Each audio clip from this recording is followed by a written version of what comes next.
Boa noite, irmãos e irmãs. A paz do Senhor esteja com todos nós. O Espírito Santo de Deus possa estar nos iluminando aqui hoje, em mais um dia, mais uma noite, né? De estudo do Evangelho. E falando no Espírito Santo, antes de nós começarmos aqui a nossa exposição, o nosso estudo, gostaria de convidar a todos para estarmos clamando a Ele, o Espírito Santo de Deus, para nos orientar. Então eu convido a todos para orarmos ao Espírito Santo. Espírito Santo, em nome de Jesus, clamamos a Ti que nos dê o discernimento, o entendimento do Evangelho que vamos estar ouvindo aqui hoje. Que as palavras que possam sair hoje da boca deste pregador sejam guiadas, direcionadas por Ti, meu Deus, para que produza frutos para o reino de Deus. Em nome de Jesus, amém. Irmãos, eu vou convidar os irmãos para estarmos abrindo nossas Bíblias no Evangelho de Mateus, no capítulo 25, versículo 1, a parábola das 10 virgens. Mateus 25.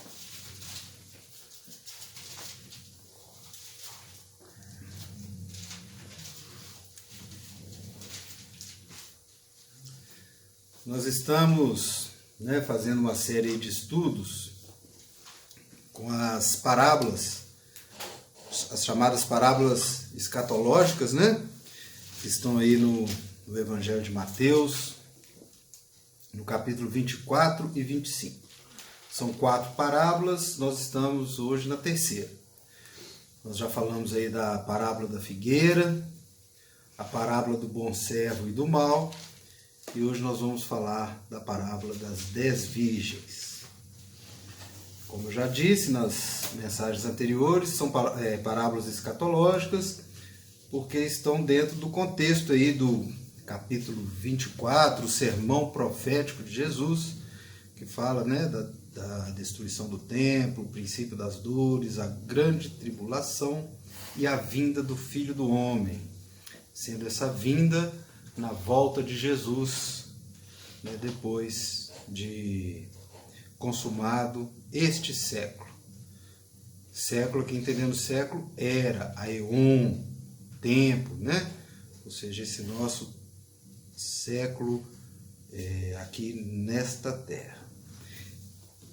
Então eu vou fazer a leitura da parábola. Vamos acompanhar. A parábola das 10 virgens. Então, o reino dos céus será semelhante a 10 virgens, que, tomando as suas lâmpadas, saíram a encontrar-se com o noivo.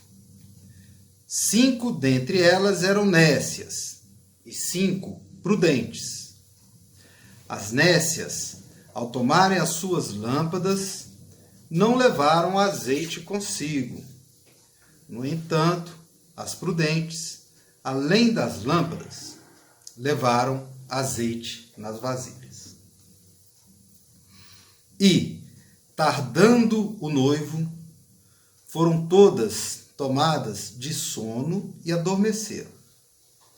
Mas, à meia-noite, ouviu-se um grito: eis o noivo, saí a seu encontro. Então se levantaram todas aquelas virgens e prepararam as suas lâmpadas. E as nécias disseram às prudentes: dai-nos do vosso azeite, porque as nossas lâmpadas estão se apagando. Mas as prudentes responderam: não, para que não nos falte a nós e a vós outras. Ide antes aos que o vendem e comprai-o.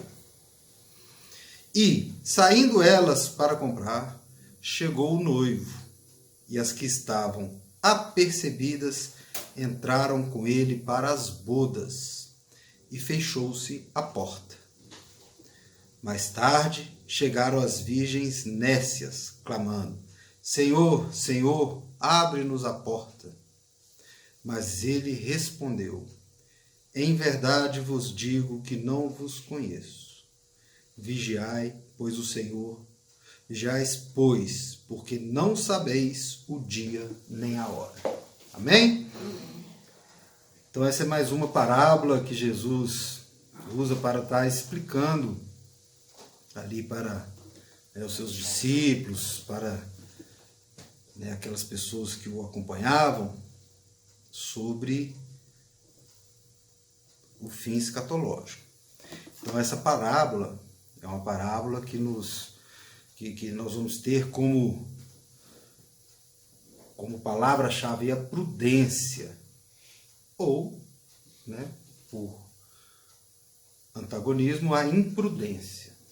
Prudência para aquelas aqui chamadas de virgens prudentes e imprudência para aquelas chamadas de nécias. Nessa série de parábolas, como nós já falamos aqui, Jesus ele utiliza sempre figuras confrontantes, conflitantes àqueles que são zelosos para com o reino de Deus, para com o Evangelho. Não sei se vocês lembram, na parábola da figueira, ao Jesus estar falando sobre a parábola, ele cita o tempo de Noé e aquelas pessoas que se perderam, que se perderam no dilúvio, para trazer o contexto de como aquelas pessoas eram indiferentes ao Evangelho, indiferentes a Deus. Na parábola do bom servo e do mau servo, ele traz a figura do mau servo para ilustrar aquelas pessoas que são impacientes para com o reino de Deus. O mau servo não teve paciência de esperar o seu Senhor e acabou praticando ali as iniquidades com os seus consortes, com seus conservos. E nessa parábola agora, os irmãos vão ver que Jesus usa a figura das virgens nécias para trazer um ensinamento de imprudência, aqueles que são imprudentes para com o Evangelho, para com os ensinamentos do Senhor. Mas antes de nós chegarmos nessa parte aí da imprudência, que é o cerne da questão, nós precisamos falar um pouquinho da cultura judaica, para entendermos essa parábola. Porque Jesus, como nós já, durante todos esses estudos que nós estamos fazendo das parábolas, a gente sempre frisa que Jesus usava a parábola dentro do contexto social, cultural daquela época, para trazer o ensinamento dentro de uma temática que todo mundo entendia, que aquela comunidade entendia. Então nós já falamos aqui de plantio, agricultura, de pescaria, de várias questões ali envolvendo a cultura judaica, e nessa aqui nós vamos estar falando do casamento. E por coincidência, esse estudo aqui das parábolas nós já começamos com eles já há algum tempo, mas essa semana que passou eu tive a oportunidade até de estar conversando com o pastor Totó sobre essa questão da cultura judaica, como é importante a gente ter um conhecimento que seja básico, mas entender a cultura judaica para a gente poder estar entendendo muitos trechos dos evangelhos. E justamente no dia que nós conversamos com isso, nós vimos uma aula sobre o casamento, falando sobre o casamento lá entre os judeus e seguindo aqui o Evangelho de Mateus, coincidiu de depois da gente conversar sobre isso, vir essa parábola que fala justamente do casamento. E nós já tivemos aqui em outras oportunidades também, falando sobre o casamento, quando nós falamos sobre quando Jesus transformou água em vinho, nós falamos sobre algumas questões referentes ao casamento. Naquela passagem nós falamos muito sobre como que eram as festas, o tanto de tempo que as festas duravam, eram 7 dias, e existia um deslocamento muito grande da parentela, das pessoas ligadas, que às vezes vinham de lugares distantes, ficavam todos hospedados na casa dos noivos para, né, uma festa duradoura. Hoje nós vamos estar falando um pouquinho dessa cultura do casamento dentro do contexto da parábola. Por que que Jesus traz aqui a figura da lamparina e das noivas no contexto do casamento, das bodas, que eles chamam de bodas? Em primeiro lugar, nós temos que entender noivas, antes de eu falar do significado simbólico. Vamos falar da noiva. A noiva na cultura judaica é como se fosse hoje a esposa. Dentro daquela cultura, quando o noivado já significava o casamento em si. A festa de noivado, as bodas de noivado eram a cerimônia do casamento. Então, quando um pai prometia a noiva ao futuro, né, marido ou ao noivo, já eram considerados casados para todos os efeitos ali da vida societária, da vida comunitária. Tanto que nós podemos lembrar que, né, na passagem de quando Maria, né, engravida do Espírito Santo do nosso Senhor Jesus, que ela era noiva de José, José já era o marido de Maria, ele já tinha sido prometido, então ele já era considerado esposo de José. Por isso que teve toda aquela questão dela ter que ir para a casa da prima dela, Isabel, né, para preservar, né, daquelas pessoas que não acreditavam no milagre. O próprio José fez isso para protegê-la, porque, né, ela na condição de noiva, aquela situação na comunidade não era aceita, ela poderia ser inclusive apedrejada dentro da lei judaica, aquela questão toda. Então, o noivo, a noiva, então nós já temos que entender dentro dessa cultura como casamento em si. E quando fala aqui, olha, as noivas saíram a encontrar-se com o noivo, o que significa isso? Como que era que acontecia esse encontro? Depois dessa promessa, os noivos, isso nós vimos naquele estudo, né, doutor, eles não tinham contato. Não existia esse contato pessoal, eles não encontravam, era tudo acertado entre os pais e depois não existia esse contato, então a noiva ficava aguardando o noivo. No dia designado para o início das bodas, como que era o processo? O noivo saía da casa dele para ir até a casa da noiva, dos pais da noiva, né, trajeto a pé. Então ele ia caminhando e as pessoas daquela comunidade que iriam acompanhar as bodas iam saindo e se juntando ao noivo, andando atrás como se fosse uma passeata. Vamos dizer assim, né? As pessoas a pé andando e essas pessoas indo atrás. Né? Então ia andando e atrás ao encontro da noiva. Então a noiva tinha que estar aguardando o noivo. Né? Não poderia acontecer do noivo chegar lá com todas aquelas pessoas já para a boda e a noiva não estar lá. Né? Não existia isso naquela cultura. E a figura da lamparina simboliza de que se o casamento era feito ali ao final da tarde e essa caminhada poderia demorar, então eles levavam as lamparinas que, se começasse a escurecer, elas seriam utilizadas para iluminação. Lembrando que não existia nenhum tipo de iluminação fora das casas, né, onde as pessoas moravam, então a iluminação era feita com a lamparina e o azeite era o combustível dessa lamparina. Então, entendendo esse contexto aí cultural, era o noivo indo ao encontro da noiva, e a noiva tinha que estar esperando, como eu disse, prudentemente, vigilante, lá esperando que a hora que ele chegasse, ela tinha que estar pronta. Um detalhe interessante, que quando a gente estuda essa parábola das 10 virgens, muitas pessoas pensam assim, mas 10 virgens, um noivo, 10 virgens, então ele vai casar com 10 esposas, então ele tem 10 esposas e já pensam logo na poligamia. Isso na cultura judaica não existia poligamia, naquela região não existia poligamia.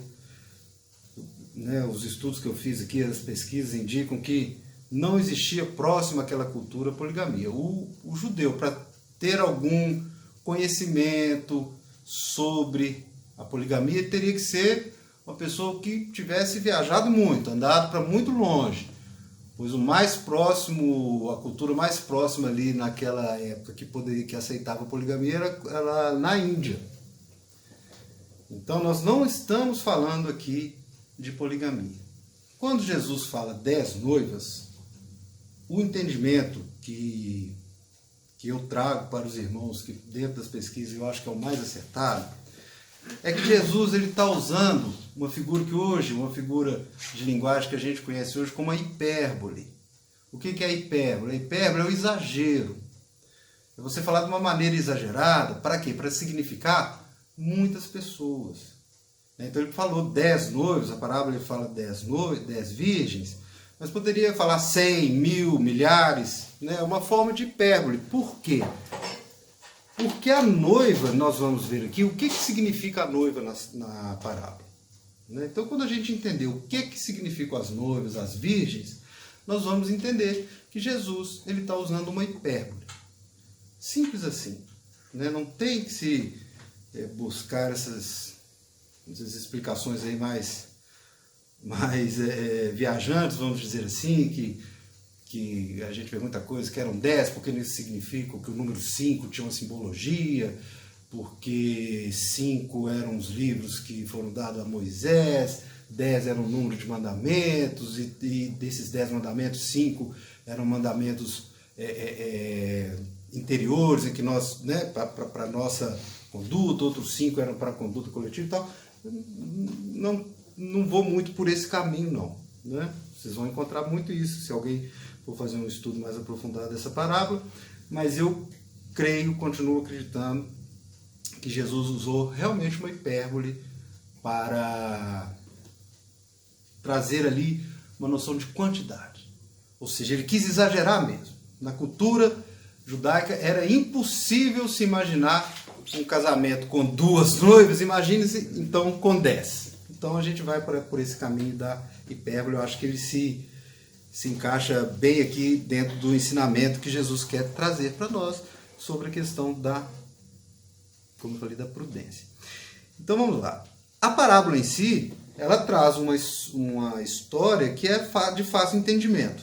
Nós não temos dificuldades. 10 noivas, 5 prudentes e 5 nécias. Nécias significa o quê? Tolas, que não são prudentes mesmo. É uma palavra antagônica à prudência, mas que significa tola. Então você tinha 10 noivas, 10 virgens, que estavam esperando o noivo. 5 eram prudentes e fizeram o que deveria ser feito para esperar aquele noivo. Elas tinham a lamparina, imaginar que já estava à noite, e tinham uma reserva para aquela lamparina.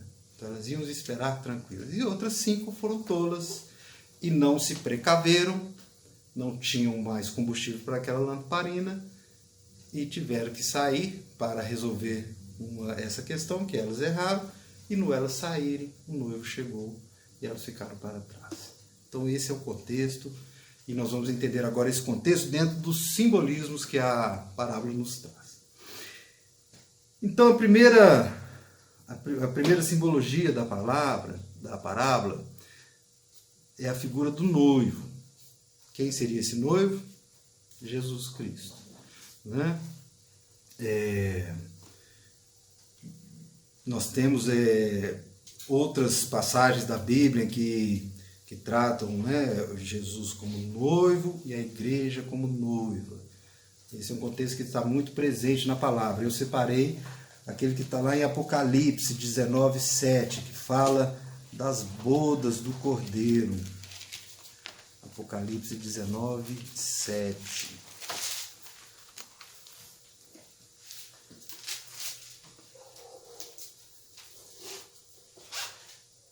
Apocalipse 19:7. Alegremo-nos, exultemos e demos-lhes a glória, porque são chegadas as bodas do Cordeiro, cuja esposa a si mesmo já se ataviou. Então aqui mais uma vez nós trazemos aqui a figura das bodas, do casamento do Cordeiro, que é Jesus, cuja noiva já se ataviou, ou seja, ao cujo a noiva já está unida a ele, unida, e nesse caso, espiritualmente. Então essa é a primeira é a primeira simbologia que nós temos na parábola, que é a figura do noivo. Então esse noivo vai buscar as noivas. E quem são então essas noivas? Essas virgens, né? As virgens nécias e as virgens prudentes. Aqui que eu entendo, né? Nós vamos encontrar muitas pessoas falando que essas virgens representam as igrejas. Nós temos que entender, irmãos, que quando Jesus contou essa parábola, não existia igreja ainda. A igreja ela vem depois, com os apóstolos, lá no livro de Atos, né? A igreja chamada igreja primitiva. Quando Jesus, né, nos apresentou essa parábola, não existia a figura da igreja. Então eu entendo que as virgens representam todos nós, todas aquelas pessoas que estão aguardando a vinda de Cristo, todas aquelas pessoas que creem em Jesus Cristo como Senhor e Salvador, como Filho de Deus, né, como o que ressuscitou, Deus que se fez carne. Essas são as noivas. Por isso que eu uso a figura da hipérbole que eu falei no início. Que Jesus, quando ele fala as 10, ele quer dar essa dimensão de muitos. Então são muitas noivas. Todos nós que verdadeiramente cremos em Cristo e seguimos a Cristo, somos as noivas para as bodas do Cordeiro. É o que se encaixa dentro do Evangelho, é o que se encaixa dentro da passagem de Apocalipse que eu acabei de falar, né, nas bodas do Cordeiro. E todos nós somos as noivas de Jesus, dentro desse contexto do casamento, porque nós vamos nos unir a Cristo no reino de Deus. E é uma parábola que fala sobre o reino de Deus, que lá no primeiro versículo, versículo 1 da parábola, ela inicia: então o reino dos céus será semelhante a 10 virgens. O reino dos céus. Então isso dá a certeza de que Jesus estava usando realmente essa figura de linguagem da hipérbole, que significa exagero, é você aumentar mesmo, propositalmente, para dar esse entendimento de grande quantidade. Então as noivas de Cristo, no nosso entendimento, somos todos nós. Somos todos nós. Somos as noivas de Cristo. E nós, e aí vejam bem, todos nós, que somos cristãos, que confessamos a Cristo como Senhor e Salvador, que somos suas noivas, entre nós existem as noivas prudentes e as noivas nécias. Existem os prudentes e os imprudentes. No final nós vamos voltar nessa parte para deixarmos a reflexão final. Então vamos continuando. Então nós temos as virgens. Uma outra simbologia interessante é o azeite, que é o combustível da lamparina. Qual é a simbologia desse azeite? Qual a simbologia que nós podemos trazer para esse azeite? O azeite, na palavra, em diversos trechos da palavra, era usado como unção. Ele representa a unção, onde nós somos ungidos e recebemos o Espírito Santo de Deus. Então a simbologia do azeite nessa parábola, e que se encaixa perfeitamente ao que Jesus está ensinando, é que o azeite significa o Espírito Santo de Deus. Amém? Porque, meus irmãos, Jesus ele está nos convidando aqui, quando ele fala da lamparina, ele está nos convidando para sermos luz.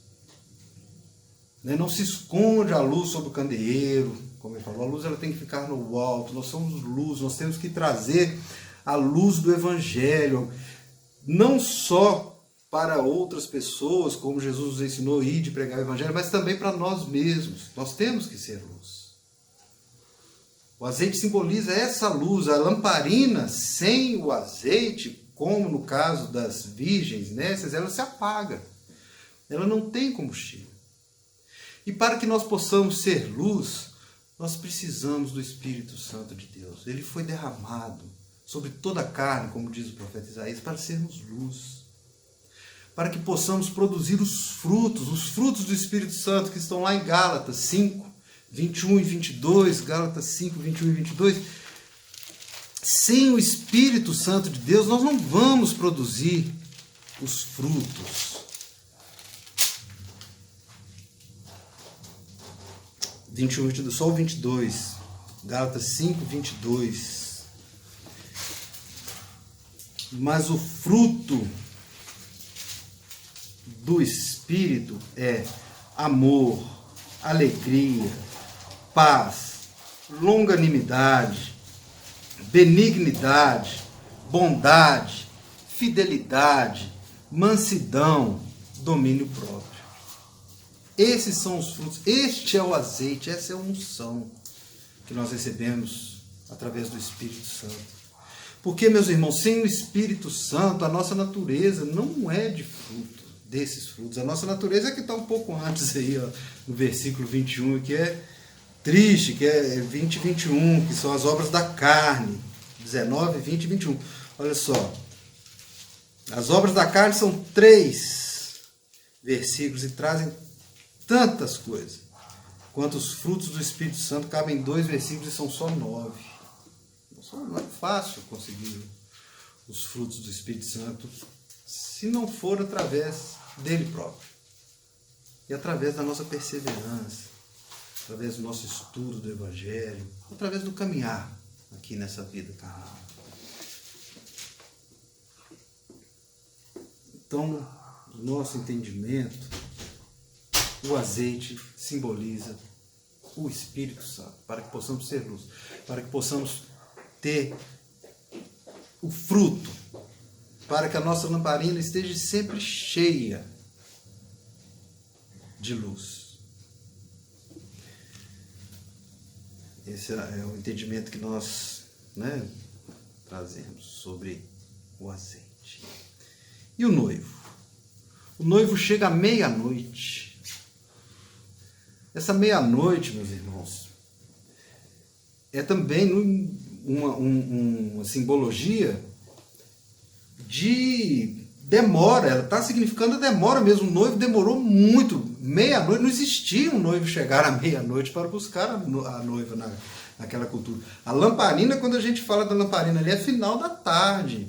O máximo que nós estamos falando é 6 horas da tarde. A meia-noite é uma figura para trazer que o noivo demorou muito, muito. E está dentro do contexto que Jesus está falando aqui sobre o fim escatológico. Ele fala que ninguém sabe a hora que ele vai chegar. Na parábola do servo bom e do servo mau, o servo mau foi impaciente, pois não soube esperar a vinda do Senhor. No versículo 50, no 24, 50, ele fala: virá o Senhor daquele servo em dia em que não o espera e em hora que não sabe. Então essa meia-noite é para trazer esse entendimento que nós não sabemos o momento da volta do Senhor. Não tem como saber. Em outra passagem, Jesus fala que nem ele sabe, é apenas Deus é que sabe a hora designada para a volta do Senhor. Então essa meia-noite, ela traz esse simbolismo do atraso. Acho que o nosso tempo humano, esse tempo cronológico que nós conhecemos de dias, horas, meses, séculos, isso é invenção humana. No mundo espiritual não existe essa contagem cronológica de tempo. Nós não sabemos. E a meia-noite, meus irmãos, quando fala meia-noite, além de demonstrar que essa demora, que não tem o tempo, a meia-noite na cultura judaica era aquela hora mais escura. É a hora de maior treva, de escuridão. E vários momentos a Bíblia, na escatologia, nos fala isso. O próprio capítulo 24 de Mateus nos ensina isso, que virão muitas, que Jesus chama aqui das dores de parto, virão muita iniquidade, muita coisa ruim, muita guerra, muita morte, muita destruição. Na hora que tiver insuportável. É que A Bíblia indica que vai ser a volta de Jesus, mas nós não sabemos como. Então nós temos que ser prudentes. Nós temos que ser como as virgens prudentes. Por quê? Porque aí o último simbolismo que está lá, já no final da parábola, fala da porta fechada. As imprudentes tiveram que sair, não tinham azeite, a lamparina se apagou, tiveram que tentar se virar, e quando voltaram, a porta fechou-se. Então, essa porta fechada significa o momento escatológico de fechamento da porta da graça. É a porta que, depois que se fechou, não se abre mais. Apocalipse 3:7 tem uma passagem, não falando sobre a porta especificamente, mas falando que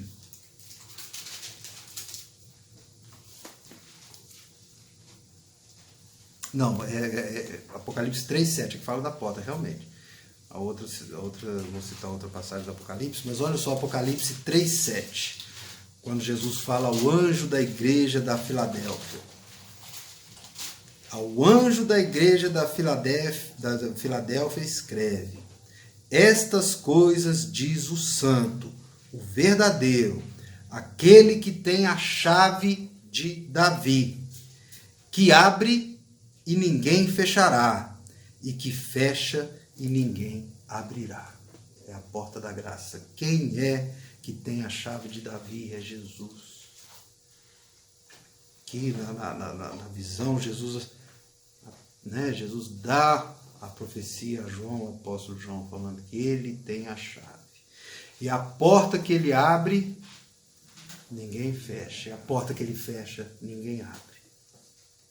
É essa porta, é a porta da graça, do fechamento da graça, que em Apocalipse 22:11 a gente completa dizendo, a gente completa não, né? Jesus nos diz, através do apóstolo João,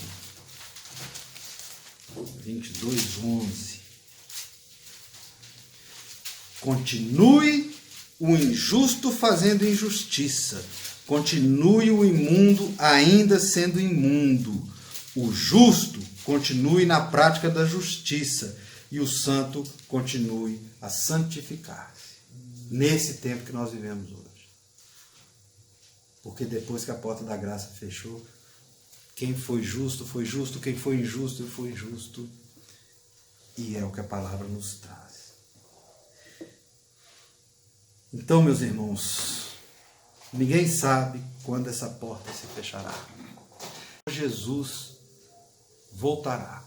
Mas nós sabemos que hoje, o evangelho da graça, ele é pregado de todas as formas. De todas as formas. Todas as pessoas, quase todas, nós ainda entendemos que possam ter comunidades distantes, longínquas, isoladas, nós não sabemos, quem somos nós para conhecer a todo esse mundo, mas grande parte dele já conhece o Evangelho de Jesus Cristo. Hoje nós temos internet, você tem pregação na internet, você tem a Bíblia traduzida em todos os idiomas conhecidos. Nós estamos ainda no tempo da graça. Nós estamos ainda no tempo em que o Evangelho é pregado. Nós ainda estamos no tempo em que a presença do Espírito Santo não nos foi retirada, como será retirada na volta de Jesus. Então nós estamos, meus irmãos, no período em que a porta está aberta. A porta está aberta para aqueles que desejam entrar. Mas um dia ela se fechará, conforme está aqui nas Escrituras. Então, a pergunta que fica com essa parábola é: quem somos nós nessa parábola? Nós somos as virgens prudentes, aquelas que têm compromisso com o Evangelho, aquelas que buscam, que clamam pelo Espírito Santo em oração, em verdade, que buscam os frutos do Espírito Santo, que se incomodam quando veem que praticaram as obras da carne e se arrependem e continuam buscando, clamando pelo Espírito Santo. Essas são as virgens prudentes. Enquanto as virgens nécias são aquelas imprudentes, são aquelas que professam o nome do Senhor da boca para fora. Às vezes vão à igreja por obrigação, mas o coração está cheio de inveja, orgulho, de ódio. É impressionante como que nós vemos hoje as igrejas pregando tanto ódio, tanta discriminação, pregando tanta falta de amor, de empatia com o ser humano. Falam Deus acima de todos, mas colocam o ser humano lá embaixo. Se o ser humano tem um desvio, se ele é um pecador, em vez de praticar a empatia, a misericórdia, não é ataque, é ódio. Esses são os imprudentes, no nosso entendimento. Essa é a mensagem. A virgem prudente, ela se preocupa com os frutos do Espírito Santo. Ela se preocupa com o azeite. Ela não vai deixar a lamparina dela vazia e vai ter sempre uma vasilha de azeite para que essa lamparina não apague. Já as nécias são aquelas que muitas vezes, mesmo pregando o nome, clamando o nome do Senhor, ainda são imprudentes. Veja um exemplo da mulher de Ló, quando ela saiu de Sodoma e Gomorra, que o Senhor falou para que ela não olhasse para trás, né? E ela olhou e virou uma estátua de sal. Aí muita gente fala, meu Deus, mas como Deus transformou ela em sal só porque ela olhou para trás? Não, meus irmãos. Ela não foi transformada em uma estátua de sal porque ela simplesmente olhou para trás. O olhar dela para trás significa que o coração dela estava lá em Sodoma e Gomorra. O coração dela estava lá, com tudo que ela tinha lá, com todas as obras da carne. Era um olhar para trás, aquele olhar de que não quer se desapegar da carne, não quer se desapegar das coisas dessa vida. Muitas vezes as coisas deste mundo são mais importantes do que o Evangelho, por mais que aquela pessoa vá a uma igreja, frequente uma igreja, que clame o nome do Senhor, mas se o coração dela não estiver cheio do azeite, que é o Espírito Santo, cheio dos frutos do Espírito Santo, ela vai continuar sendo imprudente. E a porta pode se fechar. Então essa é a mensagem que nós gostaríamos de deixar hoje com essa parábola maravilhosa. Essa é uma das parábolas mais bonitas do Evangelho, eu acho particularmente. E meus irmãos, eu clamo ao Senhor para que todos nós possamos ser como as virgens prudentes e que possamos estar sempre buscando ao Espírito Santo de Deus. Amém? Amém.